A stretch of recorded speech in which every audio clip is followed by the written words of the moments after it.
इस क्लास में क्या पढ़ाया था मैंने आपको? हम्म। सर टिश्यू पढ़े टाइप थे। टिश्यू पढ़े थे। टिश्यू पढ़े थे। कितने टाइप के टिश्यूज होते हैं? 4 टाइप के सर। नाम बताइए। Epithelial tissue, connective tissue, muscular tissue और नर्वस टिश्यू। एपिथेलियल टिश्यू के फंक्शंस क्या है? सर एपिथेलियल टिश्यू के फंक्शन, ये प्रोटेक्ट का कार्य करते हैं और इंजरी में। में रीजनरेशन की पावर होती है। हमारे स्किन पे यदि कट लग जाए या कोई माइनर इंजरी हो जाए तो वहां पर स्किन फिर से आ जाती है। ठीक है।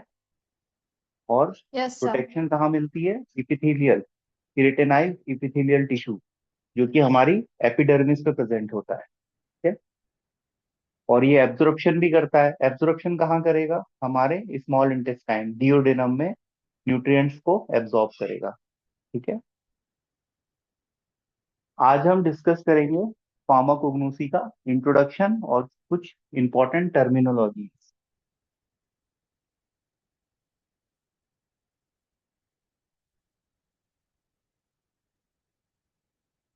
फार्माकोग्नोसी, जैसा कि आप लोग जानते हो, फर्स्ट ईयर में आपको 5 सब्जेक्ट्स पढ़ने हैं। इसमें से एक आपका सब्जेक्ट है फार्माकोग्नोसी। ठीक है।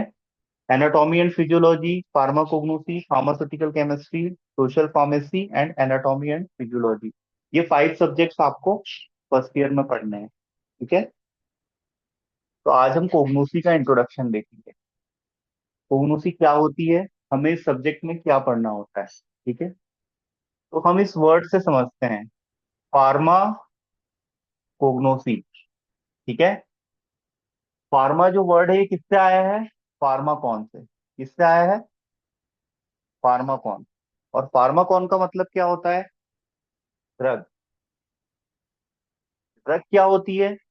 ऐसा सब्सटेंस जो डिजीज के ट्रीटमेंट में, डिजीज की डायग्नोसिस में, किसी डिजीज के क्योर में यूज किया जाता है, या डायग्नोसिस में यूज किया जाता है। ठीक है। क्योर मतलब किसी बीमारी को जड़ से खत्म करना। डायग्नोसिस का मतलब होता है उस बीमारी को कंफर्म करना। तो हम कंफर्मेशन के लिए पैथोलॉजी लैब में बहुत से केमिकल्स यूज करते हैं, वो भी ड्रग्स में आएंगे। ठीक है। तो ड्रग की डेफिनेशन क्या हो गई? द सब्सटेंस और the chemical which is use for prevention, मतलब बचाव के लिए, for treatment, for cure, for suppression of symptoms. यदि हम किसी बीमारी के लक्षणों को सप्रेस करते हैं तो वो भी किस में आएगा? वो भी हमारा ड्रग में आएगा। यदि हम कोई लैब में टेस्ट करते हैं, जैसे हमने सीबीसी टेस्ट किया, कंप्लीट ब्लड टेस्ट, या हमने लिवर फंक्शन टेस्ट किया, या हमने किडनी फंक्शन टेस्ट किया, तो इसमें हमने जो केमिकल्स यूज किए ये भी हमें सपोर्ट कर रहे हैं ट्रीटमेंट में, तो ये सब किस में आएंगे? ड्रग्स में आएंगे। ठीक है। तो ये ड्रग्स की डेफिनेशन है। और ये फार्माकॉन जो वर्ड है ये ग्रीक लैंग्वेज से आया है, जिसका मीनिंग होता है ड्रग। ठीक है। और हम फार्माकोग्नोसी में क्रूड ड्रग की स्टडी करते हैं।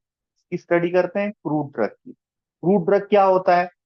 जैसे हमने प्लांट से, किसी पार्ट से कोई पार्ट उसका निकाला, जैसे जड़ निकाली, पत्ती निकाली, हमने प्लांट के फ्लावर, हमने सीड निकाले, है ना, या हमने प्लांट की बार्क यूज की, तो ये सब प्लांट के पार्ट्स होते हैं। तो इसमें औषधीय गुण होता है। मनुष्य में जो बीमारियां होती है उसको ठीक करने का गुण प्लांट में होता है। तो हम फार्माकोग्नोसी में ऐसे ड्रग्स की स्टडी करते हैं जो हमें प्लांट ओरिजिन से और एनिमल ओरिजिन से मिलती है। ठीक है। अभी हम इसके एग्जाम्पल्स भी देखेंगे। तो फार्माकोग्नोसी फार्मास्यूटिकल साइंस की एक ऐसी ब्रांच है जिसमें हम प्लांट और एनिमल ओरिजिन से मिलने वाले ड्रग्स की स्टडी करते हैं। ठीक है। प्लांट से हमें बहुत से ड्रग्स मिलते हैं। जैसे आपने सुना होगा, हल्दी में मेडिसिनल इफेक्ट होता है, एंटी कैंसर इफेक्ट होता है ना। हल्दी में एंटी एजिंग इफेक्ट होता है, एंटी इंफ्लामेटरी होती है हल्दी, एनाल्जेसिक होती है हल्दी। तो ये हल्दी की मेडिसिनल प्रॉपर्टी है। आपने नीम में देखा होगा, नीम में एंटी माइक्रोबियल प्रॉपर्टी होती है। नीम की लीफ से, नीम की पत्ती से हमें एजेटिरेक्टिन नाम का केमिकल कॉन्स्टिट्यूएंट मिलता है जो एंटी माइक्रोबियल एक्टिविटी रखता है।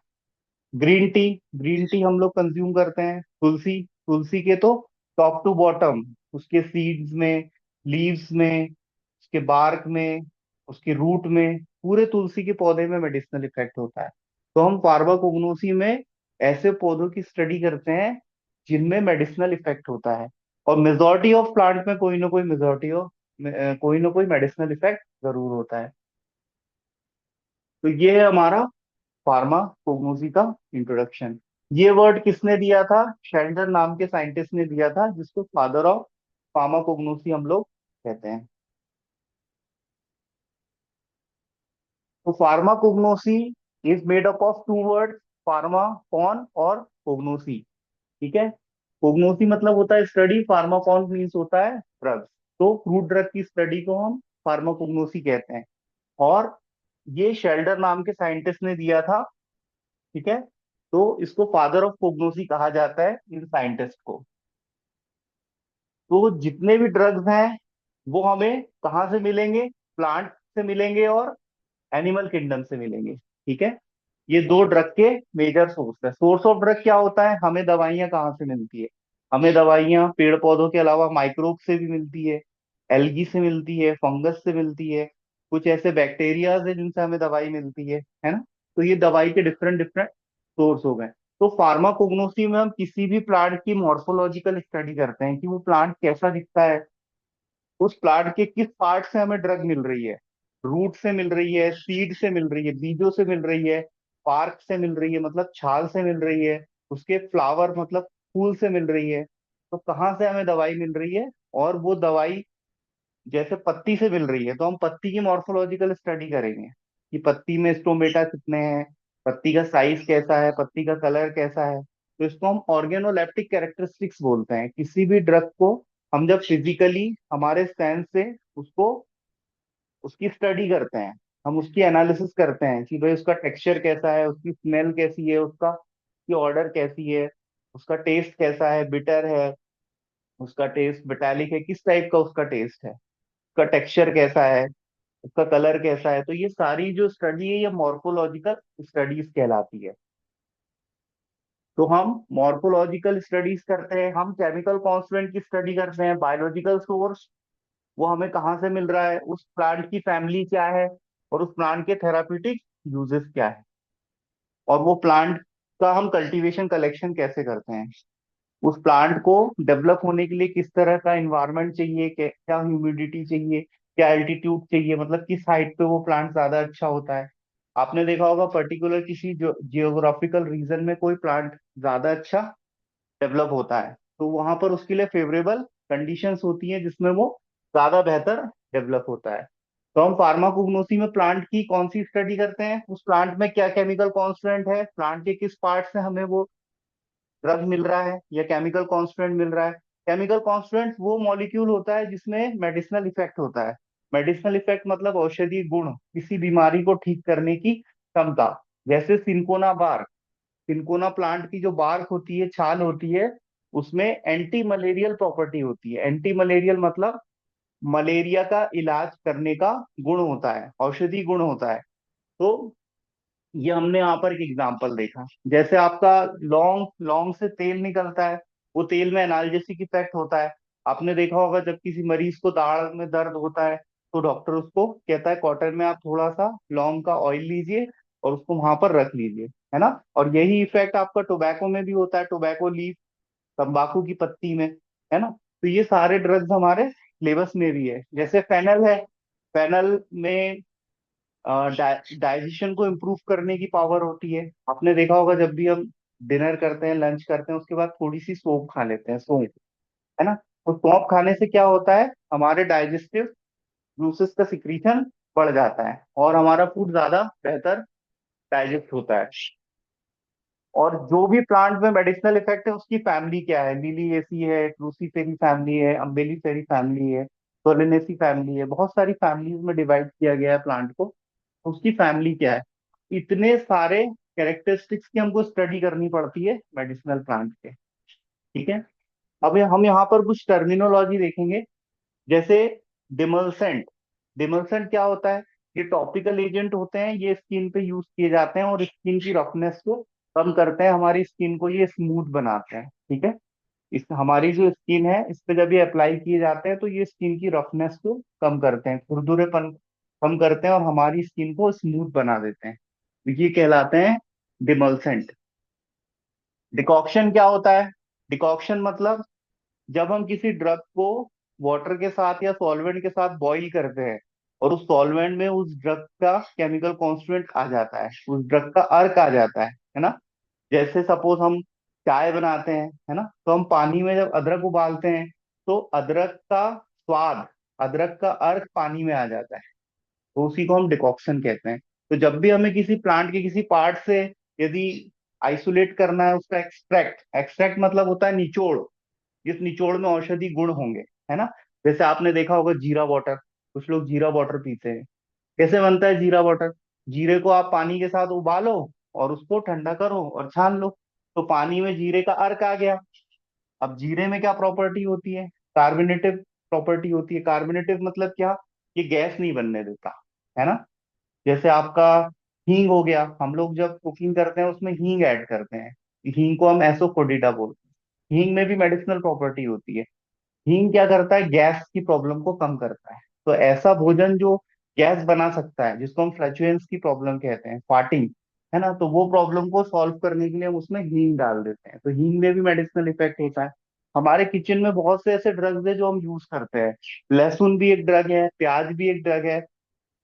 लहसुन में सल्फर होता है, सल्फर में एंटी माइक्रोबियल प्रॉपर्टी होती है। यदि हम लहसुन को, जहां पर हमें एंटी फंगल इन्फेक्शन हुआ है वहां पर यदि हम लहसुन का लेप लगा लें शहद में मिला के, तो उसमें सल्फर जो होता है, सल्फर क्या करता है? माइक्रोब्स की मेम्ब्रेन को रैप्चर कर देता है, जिस वजह से वो मर जाता है। तो हमारी जो फंगल इन्फेक्शन की प्रॉब्लम है वो ठीक हो जाती है। तो हमारे किचन में, रसोई में बहुत से ऐसे ड्रग्स हैं जो हम अननोइंगली यूज कर रहे हैं, जिसमें मेडिसिनल इफेक्ट होता है। जैसे हल्दी है, जीरा है, सौंफ है, प्याज, स्क्विल जिसको हम कहते हैं, है ना।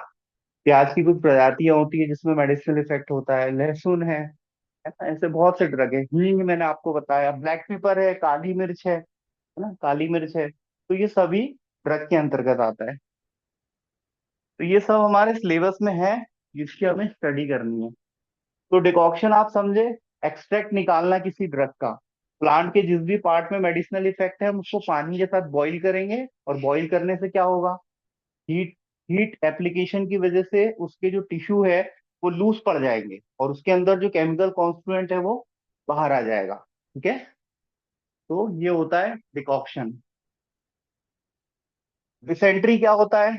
डिसेंट्री एक जीआई ट्रैक में होने वाला इन्फेक्शन है, जिसकी वजह से म्यूकस आने लगता है फीसेस के साथ, और हमें वाटर लाइक चावल के मांड की तरह वाइटिश पीसेस आने लगते हैं। ठीक है, ये जीआई ट्रैक का एक प्रकार का इन्फेक्शन होता है, और इसके ट्रीटमेंट के लिए हम एंटीबायोटिक यूज करते हैं, जिसको हम डिसेंट्री बोलते हैं। ठीक है, डायरिया और डिसेंट्री में क्या डिफरेंस होता है? डिसेंट्री एक प्रकार का इन्फेक्शन होता है और डायरिया डिहाइड्रेशन की वजह से भी हो सकता है। डायरिया मतलब वाटर लाइक फीसेस का पास होना, और फ्रिक्वेंटली फीसेस का पास होना। यदि कोई 24 घंटे में 5-7 बार फीसेस पास करने के लिए जा रहा है और उसका फीसेस पे कोई कंट्रोल नहीं है, उसके फीसेस बहुत ज्यादा वाटर लाइक कंसिस्टेंसी के, बहुत ज्यादा पतले हैं, है ना, तो उस दस्त को हम क्या बोलते हैं? डायरिया बोलते हैं। और यदि वो इन्फेक्शन की वजह से हो तो हम उसको डिसेंट्री बोलते हैं। डिसेंट्री में जो फीसेस पास होंगे उसमें म्यूकस होगा। म्यूकस क्या होता है आपको कल बताया था, गॉबलेट सेल जो होते हैं वो व्हाइट कलर का एक फ्लूट, एक लिक्विड डिस्चार्ज करते हैं, जिसको हम म्यूकस कहते हैं। डिस्पेप्सिया, पेप्सिन क्या होता है? पेप्सिन डाइजेशन के लिए रिस्पॉन्सिबल होता है, और डिस मतलब उसका फंक्शन नहीं हो पाना या उसका रिलीज नहीं हो पाना। तो डिस्पेप्सिया का मतलब होता है इनडाइजेशन का प्रॉब्लम। कभी हम जब ओवर ईटिंग कर लेते हैं, ओवर ईटिंग की वजह से हमें बदहजमी की प्रॉब्लम होती है, खाना हमारा नहीं पचता, हजम नहीं होता खाना, तो उसी को हम क्या बोलते हैं? इंडाइजेशन को डिस्पेप्सिया। क्योंकि पेप्सिन जो है हमारे स्टमक में, जैसे लाइपेज है, पेप्सिनोजन है, बहुत सारे एंजाइम्स हैं जो कि फूड को केमिकली ब्रेक डाउन करते हैं, है ना। वहीं पर यदि एसिड की कमी हो जाए तो उसको हम ए हाइड्रोक्लोरिया बोलते हैं। यदि हमारे स्टमक में प्रॉपर एसिड का प्रोडक्शन ना हो, जिस वजह से क्या होगा? हमें इंडाइजेशन का प्रॉब्लम होगा, बदहजमी होगी। तो बदहजमी में हमारे पेट में दर्द हो सकता है ना। और हमें प्रॉपर फीसेस हमारे पास नहीं होंगे। तो ये प्रॉब्लम होती है आपकी डिस्पेसिया। इडीमा क्या होता है? इडीमा मतलब होता है स्वेलिंग। ये बॉडी के किसी भी पार्ट में फ्लूइड रिटेंशन की वजह से आ सकती है। आपने कभी देखा होगा किसी के पैरों में सूजन आ गई, है ना? हाइपरटेंशन के मरीजों को सूजन आ जाती है। जो किडनी ट्रांसप्लांट के मरीज होते हैं, जिनकी किडनी ट्रांसप्लांट की जाती है, उनको सूजन आ जाती है। जिनकी किडनी माल फंक्शनिंग करती है, प्रॉपर फिल्ट्रेशन नहीं करेगी, किडनी में डिस्फंक्शन हो गया, जिस वजह से हमारी बॉडी में फ्लूइड रिटेन करने लगता है, और वो फ्लूइड हमारे बॉडी के किसी न किसी पार्ट में जमने लगता है। तो उसी फ्लूइड रिटेंशन को हम क्या बोलते हैं? इडीमा। में हो जाए तो इसको हम पेडल इडीमा बोलते हैं। ठीक है? पूरी बॉडी में भी हो सकता है इडीमा, सूजन आ जाती है फ्लूइड रिटेंशन की वजह से। जो इंटरस्टियल फ्लूइड है, इंटरस्टियल फ्लूइड क्या होता है? दो सेल के बीच में जो फ्लूइड प्रेजेंट होता है उसको हम इंटरस्टियल फ्लूइड कहते हैं। तो उसके बढ़ने की वजह से हमें इडीमा आ जाता है। इमेटिक्स क्या होते हैं? ऐसे ड्रग्स जो कि उल्टी करा दें। ठीक है? जो वोमिटिंग कॉज करेंगे, उन ड्रग्स को हम एमेटिक ड्रग्स कहते हैं। जैसे रिसेंटली अभी किसी ने पॉइजन कंज्यूम किया है, हम उसको यदि वोमिटिंग करा दें, तो वोमिटिंग की वजह से उसकी बॉडी से स्टमक में जो पॉइजन है, जो भी एब्जॉर्ब नहीं हुआ है, वो बाहर निकल जाएगा। या तो हम उसको चारकोल का घोल, जिसको हम यूनिवर्सल एंटीडोट कहते हैं for the treatment of poisoning, poisoning के ट्रीटमेंट में हम चारकोल यूज करते हैं, जिसको हम यूनिवर्सल एंटीडोट कहते हैं पॉइजनिंग का। पर ये तभी काम करता है जब अभी अभी मरीज ने यदि पॉइजन कंज्यूम किया है, तो ही हम उसको वोमिटिंग कराएंगे। यदि वो एब्जॉर्ब होकर ब्लड में चला गया, फिर वो वोमिटिंग के थ्रू बाहर नहीं आएगा। तो आयुर्वेद में मदन फल यूज करते हैं वोमिटिंग कराने के लिए। तो पंचकर्मा होता है, आपने से कभी किसी ने देखा हो या करवाया हो। पंचकर्मा में वमन होता है, विरेचन होता है, नस्य होता है। तो उसमें जो पांच क्रियाएं होती है, उसमें से एक वोमिटिंग भी होती है। ठीक है? इंटेंशनली भी वोमिटिंग कराई जाती है पेट को साफ करने के लिए। इंटेंशनली भी दस्त करवाए जाते हैं। ठीक है? इंटेंशनली दस्त कराए जाते हैं, जिससे हमारे पेट का जो निचला हिस्सा है, कोलन वाला पार्ट, वो साफ हो जाए। एनीमा दिया जाता है पेट के निचले हिस्से को साफ करने के लिए। तो ये होते हैं इमेटिक्स। एक्सपेक्टोरेंट, एक्सपेक्टोरेंट ऐसे ड्रग्स होते हैं जो कि कफिंग के ट्रीटमेंट में यूज होते हैं। जिस मरीज को खांसी आती है, वो एक्सपेक्टोरेंट ड्रग दिया जाता है, और ये हमारे रिस्पिरेटरी सिस्टम पर काम करते हैं। आपने सुना होगा गीली खांसी आ रही है, सूखी खांसी आ रही है, कुछ खांसी में कफ बनता है ना? ये हम और अच्छे से डिस्कस करेंगे बाद में। तो एक्सपेक्टोरेंट ऐसे ड्रग है जो कि खांसी के इलाज में यूज होते हैं। मैसेरेशन क्या होता है? मैसेरेशन एक ऐसा प्रोसेस है, यदि हम किसी ड्रग को सॉल्वेंट के साथ सोकिंग के लिए रख दें। जैसे हमने एक ड्रग लिया सॉल्वेंट, और उसको हमने 15 दिन के लिए छोड़ दिया। तो उस 15 दिन में जो सॉल्वेंट है, वो क्या करेगा? जो ड्रग है उसके मॉलिक्यूल को ड्रग से बाहर लेके आ जाएगा। ठीक है? केमिकल कॉन्स्टिट्यूएंट को, उसी को हम क्या बोलते हैं? मैसरेशन। मतलब जैसे आप किसी चीज को पानी में रख दो तो वो गल जाती है ना, गला के केमिकल कॉन्स्टिट्यूएंट को बाहर निकालना। यहाँ पर हीट का कोई एप्लीकेशन नहीं है ना? आप किसी भी फल को आप पानी में रख दो 15 दिन के लिए, तो आप देखना उस पानी का कलर चेंज हो जाएगा, उस पानी का टेस्ट चेंज हो जाएगा। है ना? पानी को हम यूनिवर्सल सॉल्वेंट कहते हैं। हमारे कोगनोसी में, सुटिक्स में, ड्रग की मैन्युफैक्चरिंग के लिए हम सॉल्वेंट्स यूज करते हैं, जो एज अ बेस काम करते हैं किसी भी ड्रग को हमारी बॉडी में पहुंचाने के लिए। तो हम सॉल्वेंट का सिलेक्शन इस तरह से करते हैं कि जो ड्रग जिस सॉल्वेंट में सॉल्युबल है, उसमें वो आसानी से एक्सट्रैक्ट हो जाएगी, उसका निचोड़ आ जाएगा। ठीक है? तो इसको हम मैसरेशन कहते हैं। अब यहाँ पर डिकॉक्शन में क्या था? हमने हीट अप्लाई किया था। ठीक है? हमने हीट अप्लाई किया था। एक डाइजेशन भी होता है। जैसे कोई फ्रूट ड्रग है, वो रूट पार्ट में है, वो बार्क पार्ट में है, वो वुडन पार्ट में है। वुड जैसे सैंडलवुड, चंदन की लकड़ी। चंदन की लकड़ी में भी औषधि गुण होता है, कॉस्मेटिक्स में यूज की जाती है ये। ठीक है? लाल चंदन होता है जो कि फर्नीचर बनाने के लिए यूज होता है। और एक आपका सफेद चंदन होता है जो कॉस्मेटिक इंडस्ट्री यूज करती है। तो यदि हमें किसी लकड़ी में से केमिकल कॉन्स्टिट्यूएंट को निकालना है, तो हो सकता है उस लकड़ी की हमें ग्राइंडिंग करनी पड़े, उसका साइज रिडक्शन करना पड़े। इसके लिए हम ग्राइंडर्स यूज करेंगे। हम अभी सुटिक्स में ग्राइंडर्स भी पढ़ेंगे। ठीक है? मिल्स के बारे में पढ़ेंगे, जो पिसाई करती है, पीसती है, ड्रग के पार्टिकल को छोटा बना देती है। यदि पार्टिकल साइज छोटा हो जाएगा, सरफेस एरिया बढ़ जाएगा और ज्यादा अच्छा एक्सट्रैक्शन होगा। तो यदि कोई हार्ड नेचर का ड्रग है, तो उसका हमें यदि एक्सट्रैक्शन निकालना है, तो उस केस में हम क्या करेंगे? उस केस में हम उसको हीट अप्लाई करेंगे उस पे, डिकॉक्शन, मतलब उसको उबालेंगे। पर यहाँ पर मैसुरेशन में हम उबाल नहीं रहे हैं। मतलब जैसे कोई लीफ है, तो लीफ से यदि हम एक्सट्रैक्शन करना है तो हम मैसुरेशन के हेल्प से कर सकते हैं। या ऐसा कोई केमिकल कॉन्स्टिट्यूएंट जो थर्मोनेबाइल नेचर का होगा, तो हम उसको मैसुरेशन से निकालेंगे। थर्मोनेबाइल क्या होते हैं? Temperature sensitive substance. ऐसे सब्सटेंस जिसको हम यदि टेम्परेचर दें, तो वो अपनी केमिकल प्रॉपर्टी को लूज कर जाएंगे और उसका मेडिसिनल इफेक्ट खत्म हो जाएगा। ठीक है। फॉर एग्जाम्पल, जैसे पपीता में विटामिन ए होता है, विटामिन ए भी टेम्परेचर सेंसिटिव होता है। ठीक है। तो जो भी विटामिन टेम्परेचर सेंसिटिव होते हैं, उसको हम यदि टेम्परेचर देंगे तो वो अपनी प्रॉपर्टी लूज कर जाएंगे। जैसे आंवला, आंवला में क्या होता है? विटामिन सी, विटामिन सी भी टेम्परेचर सेंसिटिव होता है। ठीक है। नींबू में भी होता है विटामिन सी। विटामिन भी पढ़ने हैं हमें, ठीक है। तो मैसेरेशन आपको समझ में आया क्या होता है? मैसेरेशन,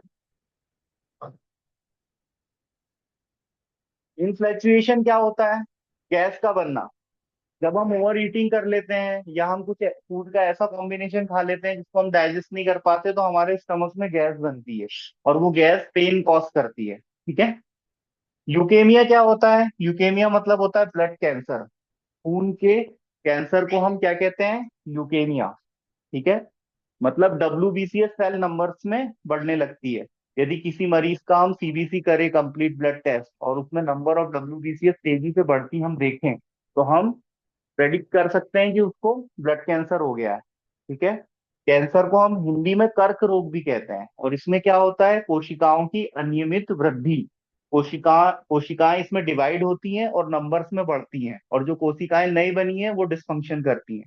ठीक है। इसको हम नेक्स्ट लेक्चर में देखेंगे जब हम एंटी कैंसर ड्रग्स के बारे में पढ़ेंगे। तो ल्यूकेमिया क्या होता है? Blood cancer. WBCS नंबर्स में बढ़ने लगते हैं। माइग्रेन आप में से कोई बताओ, माइग्रेन क्या होता है? बताइए, माइग्रेन क्या है? इंटेंस सर दर्द होता है सर। Very good. माइग्रेन में क्या होता है? हमारे आधे सिर में, है ना, आधे सिर में बहुत इंटेंस पेन होता है। तो ये हमारा सिर दर्द जैसा ही होता है, लेकिन इसमें अंतर क्या होता है? ये पर्टिकुलर किसी एक स्पेसिफिक पार्ट में होगा, है ना। जैसे या तो लेफ्ट साइड होगा, या तो राइट साइड होगा, या तो बैक साइड होगा, तो वो बैक ही साइड में रहेगा, और बहुत ज्यादा इंटेंस पेन होता है। तो इसी को हम क्या बोलते हैं? आधे सिर का दर्द, माइग्रेन। ठीक है। प्रिजर्वेटिव्स क्या होते हैं? देखिए, जब भी किसी मेडिसिन को बनाया जाता है, तो उस मेडिसिन की लाइफ स्पान को बढ़ाने के लिए, उसको माइक्रोबियल अटैक से बचाने के लिए, हम उसमें प्रिजर्वेटिव डाल देते हैं। प्रिजर्वेटिव ऐसे सब्सटेंस होते हैं जो कि कंटामिनेशन को प्रिवेंट करते हैं। कंटामिनेशन क्या होता है? किसी भी ड्रग में माइक्रोबियल अटैक की वजह से उस ड्रग का कलर ऑर्डर चेंज हो जाना और उसकी इफिकेसी का कम हो जाना। कम शब्दों में कहूं तो किसी भी चीज को सड़ने से बचाने के लिए उसमें जो सब्सटेंस डाले जाते हैं, उसी को हम प्रिजर्वेटिव कहते हैं। प्रिजर्व करना, प्रिजर्व मतलब बचाना, सुरक्षा प्रदान करना। ठीक है। तो इसको हम प्रिजर्वेटिव कहते हैं। जैसे आपने देखा होगा, बहुत सी फॉर्मुलेशन में हम 20% अल्कोहल डाल देते हैं। तो जहां पर अल्कोहल रहेगा वहां पर माइक्रोबियल ग्रोथ होगी क्या? नहीं होगी। आपने देखा होगा अल्कोहल 25 30 40 50 साल, 100 साल पुराने अल्कोहल, क्योंकि अल्कोहल में क्या है? माइक्रोबियल ग्रोथ होती ही नहीं है। तो अल्कोहल एक प्रिजर्वेटिव है ना। ऐसे फार्मास्यूटिक्स में हम और भी प्रिजर्वेटिव पढ़ेंगे। तो प्रिजर्वेटिव ऐसे सब्सटेंस होते हैं जो कंटामिनेशन को प्रिवेंट करते हैं, माइक्रोबियल ग्रोथ को इनहिबिट करते हैं। इनहिबिट मतलब कम करते हैं, तो उनको हम प्रिजर्वेटिव कहते हैं। जैसे सोडियम बेंजोएट, आपने थोड़ा सा यदि बेंजोएट दूध में डाल दिया, तो दूध का लाइफ स्पान बढ़ जाएगा, है ना। तो जितनी भी फूड इंडस्ट्री जो प्रोसेसिंग करती है फूड की, तो उसमें वो प्रिजर्वेटिव जरूर ऐड करते हैं। क्यों? ताकि उसकी लाइफ स्पान बढ़ जाए। जैसे मैंने आज ब्रेड बनाया, यदि ब्रेड में मैंने प्रिजर्वेटिव का इस्तेमाल किया, तो ब्रेड की लाइफ अब बढ़ जाएगी, है ना। जैसे हम लोग अचार बनाते हैं, तो अचार में हम लोग सिरका ऐड करते हैं। अचार में ऑयल रहता है, ऑयल भी अपने आप में प्रिजर्वेटिव की तरह काम करता है, सरसों का ऑयल, है ना। जैसे आपने देखा होगा, हम नमक डालते हैं, है ना, तो नमक डालने से भी फूड प्रिजर्व होता है। ठीक है। नमक में भी एंटी माइक्रोबियल प्रॉपर्टी होती है। ठीक है। तो ये होते हैं हमारे प्रिजर्वेटिव। इस स्पाज्मोलाइटिक क्या होता है? स्पाज्म मतलब होता है मसल्स में पेन होना। तो हमारे पेट में, पेट की जो मसल्स हैं, इसमें जो दर्द होता है इसको कम करने वाले जो ड्रग्स होते हैं उसको क्या बोलते हैं, स्पाज्मोलाइटिक। ठीक है, स्पाज्म को कम करने वाले, पेट दर्द को कम करने वाले जो ड्रग होंगे उनको हम स्पाज्मोलाइटिक कहते हैं। स्टोमैचिक ड्रग्स क्या होते हैं? ऐसे ड्रग्स जो कि भूख को बढ़ाते हैं, एपिटाइट। एपिटाइट मतलब होता है भूख। तो भूख को बढ़ाने वाले ड्रग को हम क्या बोलते हैं? स्टोमैचिक ड्रग्स। जब मरीज खाना नहीं खाता तो वो उसको न्यूट्रिएंट्स नहीं मिलेंगे, न्यूट्रिएंट्स नहीं मिलेंगे तो उसकी बॉडी वीक हो जाएगी। तो उसको ऐसी दवाइयां दी जाती है, ऐसे सिरप्स दिए जाते हैं जिससे उसकी भूख बढ़ जाती है। तो खाना खाने के 10 मिनट पहले वो 2 चम्मच सिरप पिएगा, और उसके बाद जब खाना खाएगा तो ज्यादा, 2 रोटी ज्यादा खाएगा। ठीक है, दो दो कटोरी चावल ज्यादा खाएगा। तो ये भूख बढ़ाने वाले ड्रग। टैकीकार्डिया क्या होता है? यदि किसी मरीज की हार्ट बीट बढ़ जाए। नॉर्मल हार्ट बीट कितनी होती है? 72 पर मिनट।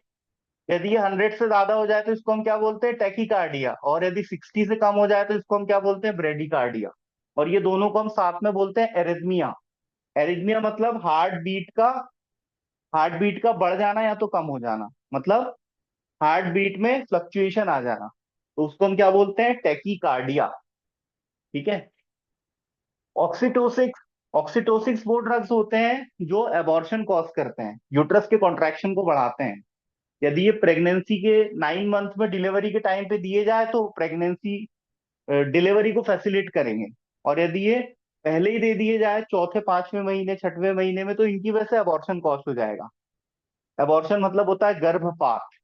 ठीक है। यूट्रस में जो बेबी डेवलप हो रहा है 9 मंथ बाद, जब वो डेवलप हो जाता है तो वो उसका बर्थ हो जाता है। तो यूट्रस में जब कॉन्ट्रैक्शन होगा, यूट्रस जब पिचकेगा तो वो बच्चे को बाहर की तरफ धकाएगा। ठीक है। तो ऑक्सीटोसिन का काम होता है, यूट्रस पे इसके रिसेप्टर पाए जाते हैं। ऑक्सीटोसिन एक रिसेप्टर हो। ऑक्सीटोसिन अपने रिसेप्टर से बाइंड करके अपना एक्शन देता है। और ये कहाँ से रिलीज होता है? Pituitary gland. एंडोक्राइन सिस्टम पढ़ाऊंगा जब मैं आपको बताऊंगा। तो ऑक्सीटोसिन एक हार्मोन है जो यूट्रस पे इसके रिसेप्टर से बाइंड करके कॉन्ट्रैक्शन को बढ़ा देता है। और जब बच्चादानी पिचकती है तो उसके पिचकने की वजह से बच्चा बाहर आता है। तो ये फैसिलिटेट करता है डिलीवरी को। ठीक है, तो इसी को हम ऑक्सीटोसिक कहते हैं। माइड्रियाटिक्स क्या होते हैं? ऐसे ड्रग जो कि हमारी आंख की पुतली को फैला दे। हम डॉक्टर के पास गए, डॉक्टर को हमारा आई टेस्ट करना था, तो उसने हमको ऐसे ड्रग्स, हमारे ऐसे ऑप्थेल्मिक प्रिपरेशन हमारी आंख में डाली जिससे हमारी आंख फैल गई, है ना, जिससे आंख का डायग्नोसिस डॉक्टर इजीली कर सकता है। तो ऐसे ड्रग्स को हम क्या बोलते हैं? माइड्रियाटिक्स। और इसी का उल्टा होता है मायोटिक्स, या जिनको मियोटिक्स बोलते हैं। तो वो ड्रग क्या है? हमारी पुतली को सकरा कर देते हैं। तो माइड्रियाटिक्स वो ड्रग जो हमारी आंख की पुतली को चौड़ा कर दें, जिससे हम डॉक्टर आसानी से डायग्नोसिस कर पाए। ऑप्थेल्मोलॉजी क्या होती है? आई की स्टडी। आई की स्टडी को हम ऑप्थेल्मोलॉजी कहते हैं। और जो आंखों में जो ड्रग्स यूज किए जाते हैं, आई ड्रॉप्स यूज किए जाते हैं, इरिगेटिंग सॉल्यूशंस यूज किए जाते हैं आई की वॉशिंग के लिए, तो हम क्या बोलते हैं? Ophthalmic preparation. और ये ऑप्थेल्मिक प्रिपरेशन किस कैटेगरी में आती है? C7 कैटेगरी में आती है। ठीक है, C7 कैटेगरी में आती है ऑप्थेल्मिक प्रिपरेशन। मोशन सिकनेस क्या होती है? आपने देखा होगा कभी कोई ट्रेवल करता है और जैसे ही घाट से गाड़ी बस गुजरती है, जिस गाड़ी में मरीज बैठा है, तो उसको वोमिटिंग होने लगती है ना, तो उसी को हम क्या बोलते हैं? Motion sickness. आप किसी कार में बैठे और आपने थोड़ी ट्रेवलिंग की और आपको उसकी वजह से उल्टी आने लगी, तो उसको बोलते हैं मोशन सिकनेस। तो इसके लिए आप प्रोमेथाजीन ड्रग यूज कर सकते हो। 10-15 रुपए की एक गोली आती है, वो खाने से मोशन सिकनेस कम हो जाती है। ल्यूकोडर्मा। ल्यूकोडर्मा क्या होता है? आपने देखा होगा कभी किसी के स्किन पे डिस्कलरेशन हो जाता है, व्हाइट कलर के पैचेस आने लगते हैं, जैसा कुष्ठ रोग में भी होता है। कुष्ठ रोग एक प्रकार का इंफेक्शन होता है। ठीक है, तो उसमें क्या होता है? स्किन का कलर चेंज होने लगता है, उसी को हम ल्यूकोडर्मा कहते हैं। आपने किसी की स्किन पे ऐसे पैचेस देखे होंगे।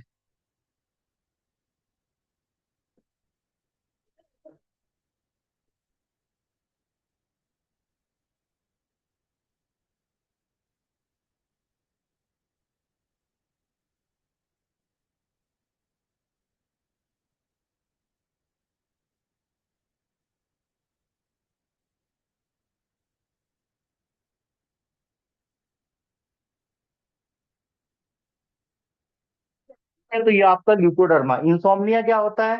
ये सेंट्रल नर्वस सिस्टम की प्रॉब्लम है, नींद ना आने की बीमारी को इंसोम्निया कहते हैं। और किसी मरीज को यदि ज्यादा नींद आए तो उसको हम हाइपरसोम्निया कहते हैं। ठीक है।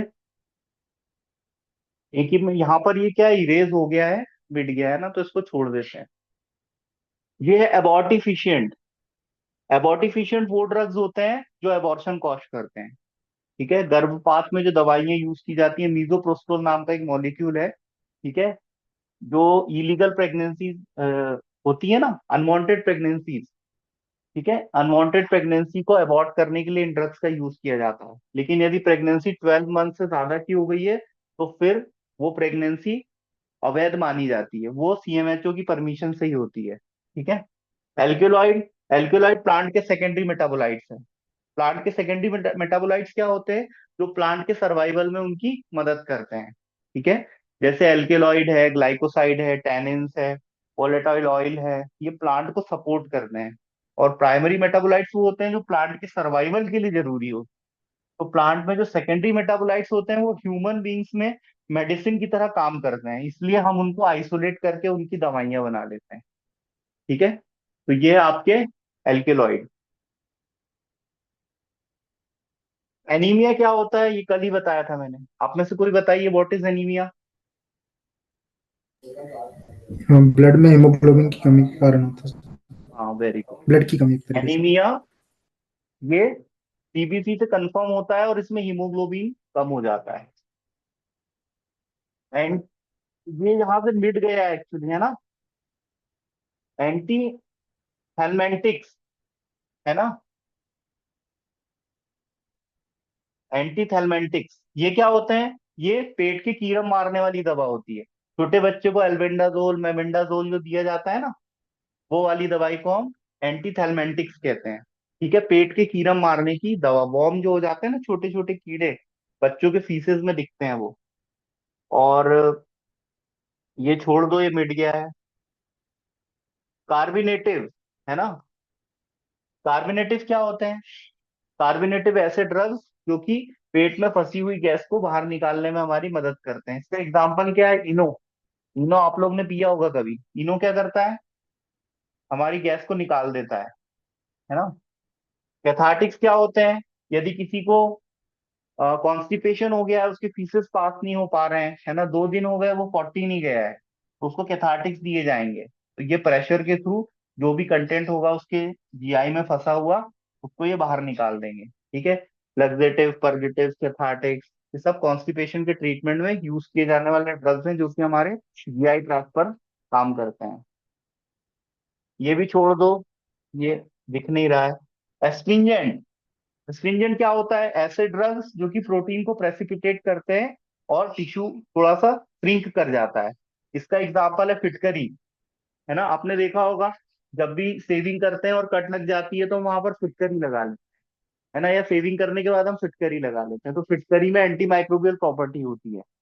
ठीक है। तो फिटकरी एस्ट्रिंजेंट की तरह काम करता है। इसका दूसरा एग्जाम्पल है कत्था, जो हमें कटेचू से मिलता है। कत्था, पान में हम कत्था डालते हैं ना, कत्था भी एस्ट्रिंजेंट प्रॉपर्टी का होता है। ठीक है। एस्ट्रिंजेंट भी एक मेडिसिनल प्रॉपर्टी होती है। एंटासिड, ये मिट गया है यहाँ पर। एंटासिड मैंने आपको कल बताया था, क्या होता है एंटासिड बताइए। सर एसिडिटी में जो यूज किया जाता है। Very good. एसिडिटी को जो कम करता है उसको हम एंटासिड बोलते हैं। इसका मार्केट फॉर्मुलेशन आपको बताया था मैंने, जेलुसिल आता है फाइजर कंपनी का, है ना। डाइजीन का टेबलेट आता है, ये सिरप फॉर्म में भी आता है और टेबलेट फॉर्म में भी आता है। इपिलेप्सी, इपिलेप्सी को हम फीट की बीमारी भी बोलते हैं, मिर्गी। और मिर्गी क्यों होती है? जब हमारे ब्रेन में एक्सेस डिस्चार्ज होता है न्यूरोट्रांसमीटर का, जिसकी वजह से हमारे बॉडी का कोई लोकलाइज्ड एरिया अनवांटेड मूवमेंट करने लगता है, तो उसको हम इपिलेप्सी कहते हैं। डायूरेटिक्स, ऐसे ड्रग्स जो कि यूरिन के फ्लो को बढ़ा दें, उसको हम डायूरेटिक्स कहते हैं। ठीक है। ये मिट गया है, छोड़ दो, ये शायद कॉन्स्टिपेशन लिखा होगा। कॉन्स्टिपेशन मतलब हमारे पेट से, पेट का जो निचला हिस्सा है वहां पर हमारे जो पीसेस होते हैं वो जम जाते हैं, क्योंकि पेरिस्टलिक प्रॉपर मूवमेंट नहीं हो पाता, क्योंकि खाना अच्छे से पचता नहीं है। तो पेट हमारा मरुड़ मरुड़ के दर्द होता है और हमें प्रॉपर मोशन भी हमारे क्लियर नहीं होते, खुल के हमारे मोशन नहीं हो पाते हैं, तो उसको हम कॉन्स्टिपेशन कहते हैं। ये भी छोड़ दो, दिख नहीं रहा है। अच्छा, ये देख लो, डिसइंफेक्टेंट। डिसइंफेक्टेंट क्या होते हैं? जिससे हम फ्लोर साफ करते हैं। आपने देखा होगा हॉस्पिटल में समय समय पर चादरों की सफाई होती है, फ्लोर की सफाई होती है। वहां पर स्टेरिलाइजेशन किया जाता है। स्टेरिलाइजेशन मतलब क्या? किसी भी नॉन लिविंग सरफेस को किसी भी नॉन लिविंग सरफेस को यदि हम फ्री फ्रॉम माइक्रोब्स कर दें तो उसको हम क्या बोलते हैं? डिसइंफेक्टेंट। तो इसके लिए हम फ्लूट्स यूज करते हैं, जैसे आपने देखा होगा फिनाइल है, लाइजॉल है, इससे हम फ्लोर साफ करते हैं ना। वहीं पर यदि ये फ्लूट हमारा लिविंग सरफेस पे यूज होगा तो हम उसको एंटीसेप्टिक बोलेंगे।